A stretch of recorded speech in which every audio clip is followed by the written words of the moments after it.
some of them come out and have their surgery and they go right back into hiding, and it's like, I have to scratch my head, and why did you go through all the pain and all of the trouble and all of the expense to do this, and you're still hiding? Passing is when you're comfortable with yourself and you can walk out on the street and carry yourself like, I belong here just as much as you and you and you do. This is my street, I'm walking on it. Homes are comparatively cheap.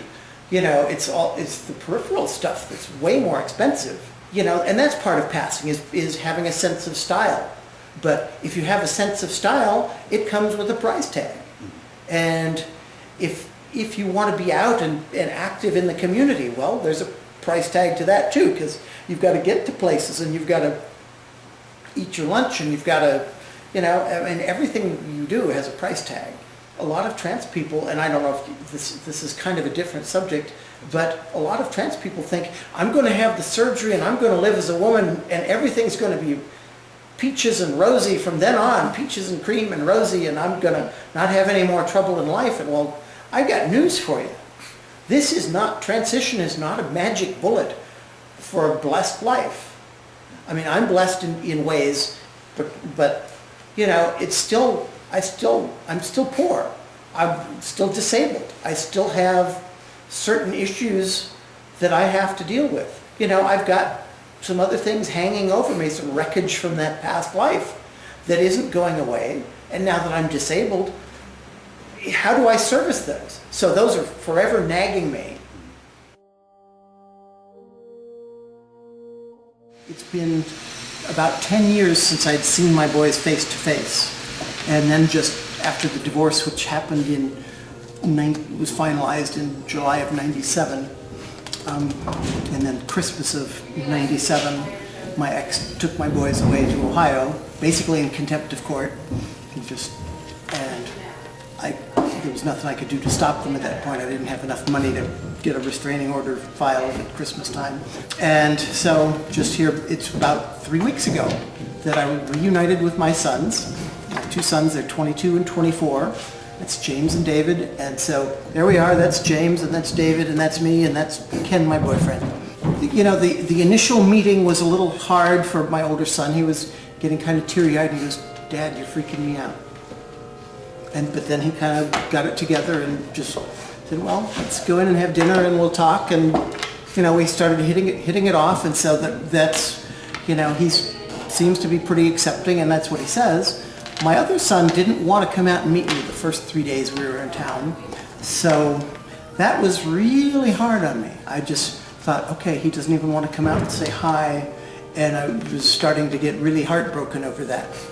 The last night we were there, and he came out, and then we had a good time, and so the ice is broken, and so even if he's not really accepting, there's room for growth. It's so I'm not shut out. I'm not just, off the radar, and so it's good.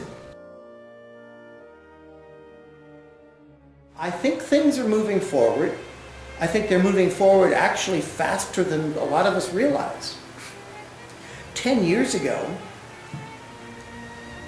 it was still a pretty dreary thing to be facing. Okay, I'm going to transition and come out into the world and face all of this hatred and all of this oppression, all of this violence and all of this stuff. And I mean, that's still out there. But, the people who've gone before us in the last 10, 20, 30, 40 years have laid a foundation that we can build on.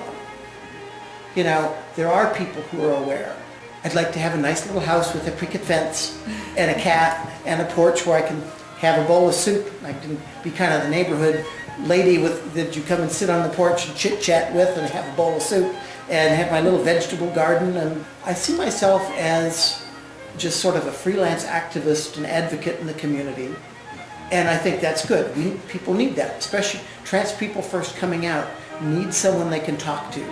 Somebody who's been through it, and somebody who's willing to just take them to a coffee shop and sit with them, so they start to get comfortable with the idea of being themselves out in public.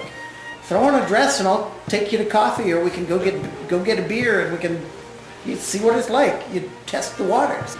As a community, I would like to see us, and I know within the trans part of the community, there's a lot of bickering and infighting and squabbling. I wish we could all get together, work on finding our commonalities instead of our differences. I think that's really important to really building a community. To the trans people, I would say the most important thing is to accept yourself and come out and be open. Don't hide the best part of you.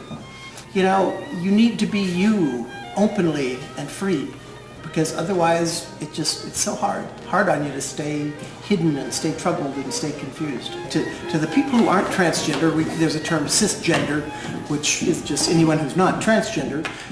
I would say, you know, I would like to ask you to please get to know some of us before you start to judge us. But inside we're human. You know, we still have that same human core, that same spark from God, that same spark of life. You know, if you don't understand what's going on, you know, either go look at a book, go look it up online, or, you know, before you judge me, you can walk over and you can ask me what's going on. I mean, please ask polite, because if you come on angry at me, I'm going to give you a smart-ass answer and throw it right in your face. And, you know, this is how I live my faith. This is how I live my faith in Christ, by being the person God has made me to be. And it's still an ongoing process. You know, I'm still learning, I'm still growing, I'm still changing. Hi, I'm Eva-Genevieve Scarborough. I'm a human.